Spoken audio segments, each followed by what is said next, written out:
Vishwavani TV special ವೀಕ್ಷಕರೆಲ್ಲರಿಗೂ ಸ್ಫೂರ್ತಿ ಕಥೆ ಯಮುನಾ ಜತೆ ಕಾರ್ಯಕ್ರಮಕ್ಕೆ ಆತ್ಮೀಯ ಸ್ವಾಗತ. ಮಹಿಳೆಯರ ಆರ್ಥಿಕ ಸ್ವಾತಂತ್ರ್ಯದ ಬಗ್ಗೆ ನನ್ನ ಕೆಲವು ಅನಿಸಿಕೆಗಳನ್ನು ಇಂದು ನಿಮ್ಮೊಂದಿಗೆ ಹಂಚಿಕೊಳ್ತಾ ಇದ್ದೀನಿ. ಜೀವನದಲ್ಲಿ ಹಣನೇ ಎಲ್ಲವೂ ಅಲ್ಲ, ಆದರೆ ಅದು ಖಂಡಿತವಾಗಿಯೂ ಒಂದು ಪ್ರಮುಖ ಅಂಶವಾಗಿದೆ. ಈ ಪ್ರಸ್ತುತ ಜಗತ್ತಿನಲ್ಲಿ ಯೋಗ್ಯವಾದ ಜೀವನವನ್ನು ನಡೆಸೋದಕ್ಕೆ ಹಣದ ಅಗತ್ಯ ಬಹಳ ಇದೆ. ಹಣ ಇಲ್ಲದೆ ಜೀವನ ಸಾಧ್ಯನೇ ಇಲ್ಲ.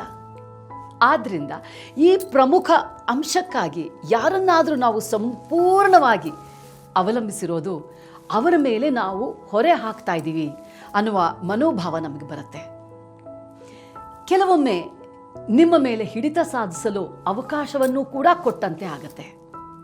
ನಾವು ಆರ್ಥಿಕವಾಗಿ ಸ್ವತಂತ್ರರಲ್ಲದಿದ್ದರೆ ನಮ್ಮನ್ನು ಆರ್ಥಿಕವಾಗಿ ದುರುಪಯೋಗಪಡಿಸಿಕೊಳ್ಳೋದಕ್ಕೆ ಬೇರೆಯವರು ಯಾರಿಗೋ ಅವಕಾಶವನ್ನು ನೀಡ್ತಾ ಇದ್ದೀವಿ.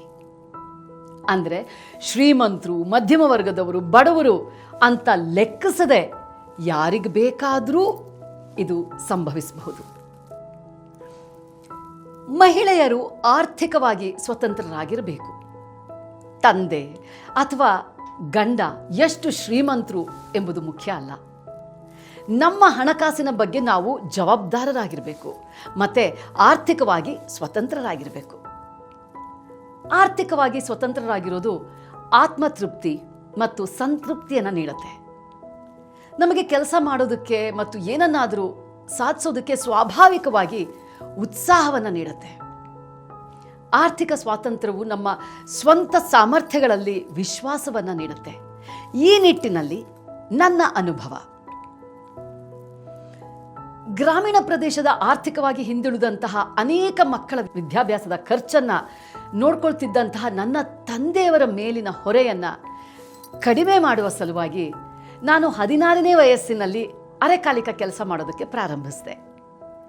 ಆ ಅನುಭವ ನನಗೆ ತುಂಬ ತೃಪ್ತಿಕರವಾಗಿತ್ತು. ಯಾಕೆ ಅಂತಂದರೆ ಅದು ನನಗೆ ಜವಾಬ್ದಾರಿ ಮತ್ತು ಆತ್ಮವಿಶ್ವಾಸವನ್ನು ನೀಡಿತ್ತು. 1993ರಲ್ಲಿ ನನ್ನ ಸಂಬಳ ತಿಂಗಳಿಗೆ 800 ರೂಪಾಯಿ ಆಗಿತ್ತು. ಆವಾಗ ನಾನು ಕಾಲೇಜ್ಗೂ ಸಹ ಹೋಗ್ತಾ ಇದ್ದೆ, PUC ಓದ್ತಾ ಇದ್ದೆ. ನಾನು ಪ್ರತಿ ತಿಂಗಳು ಆ ಮೊತ್ತವನ್ನು ಸೂಕ್ಷ್ಮವಾಗಿ ನಿರ್ವಹಿಸೋದಕ್ಕೆ ಕಲ್ತಿದ್ದೆ. ನನ್ನ ಅಧ್ಯಯನ ಸಾಮಗ್ರಿಗಳು, ಕಾಲೇಜು ಶುಲ್ಕಗಳು, ಕ್ರೀಡಾ ಉಪಕರಣಗಳು ಮತ್ತು ನನ್ನ ನೃತ್ಯಕ್ಕೆ ಬೇಕಾಗಿರುವಂತಹ ಸಂಗೀತ ಕ್ಯಾಸೆಟ್ಗಳನ್ನು ಖರೀದಿಸೋದಕ್ಕೆ ಆ ಹಣವನ್ನು ನಾನು ಖರ್ಚು ಮಾಡ್ತಾ ಇದ್ದಿದ್ದು ನನಗೆ ಇನ್ನೂ ಸ್ಪಷ್ಟವಾಗಿ ನೆನಪಿನಲ್ಲಿದೆ. ಅಲ್ಲದೆ ಪ್ರತಿ ತಿಂಗಳು ಸ್ವಲ್ಪ ಮೊತ್ತವನ್ನು ನಾನು ಉಳಿಸ್ತಾ ಇದ್ದೆ ಕೂಡ. ಈ ಅನುಭವವು ನನಗೆ ಜೀವನದುದ್ದಕ್ಕೂ ಆರ್ಥಿಕವಾಗಿ ಸ್ವತಂತ್ರವಾಗಿರೋದಕ್ಕೆ ಮತ್ತು ನನ್ನ ಶ್ರಮ, ನನ್ನ ತಿಳುವಳಿಕೆಯನ್ನು ಮತ್ತಷ್ಟು ಬಲಪಡಿಸ್ಕೊಳ್ಳೋದಕ್ಕೆ ಸಾರ್ಥಕವಾಯಿತು. ಇದುವರೆಗೆ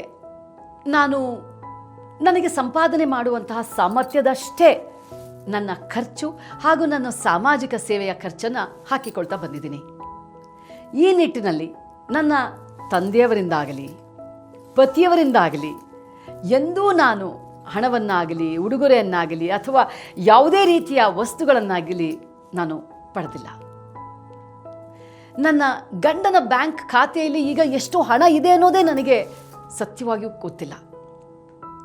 ಯಾವತ್ತೂ ಅದನ್ನು ತಿಳಿದುಕೊಳ್ಳುವಂತಹ ಪ್ರಯತ್ನವನ್ನೂ ಕೂಡ ನಾನು ಮಾಡಿಲ್ಲ.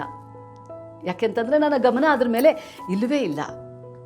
ಅದು ನಾನು ಯೋಚನೆ ಮಾಡೋ ಪ್ರಕಾರ ನನ್ನ ಜೀವನ ಅಥವಾ ನನ್ನ ಭವಿಷ್ಯ, ನನ್ನ ಅರ್ಹತೆ, ನನ್ನ ಮೌಲ್ಯ ಅಥವಾ ನನ್ನ ಕಠಿಣ ಪರಿಶ್ರಮದ ಸಾಮರ್ಥ್ಯವನ್ನು ವ್ಯಾಖ್ಯಾನಿಸೋದಿಲ್ಲ.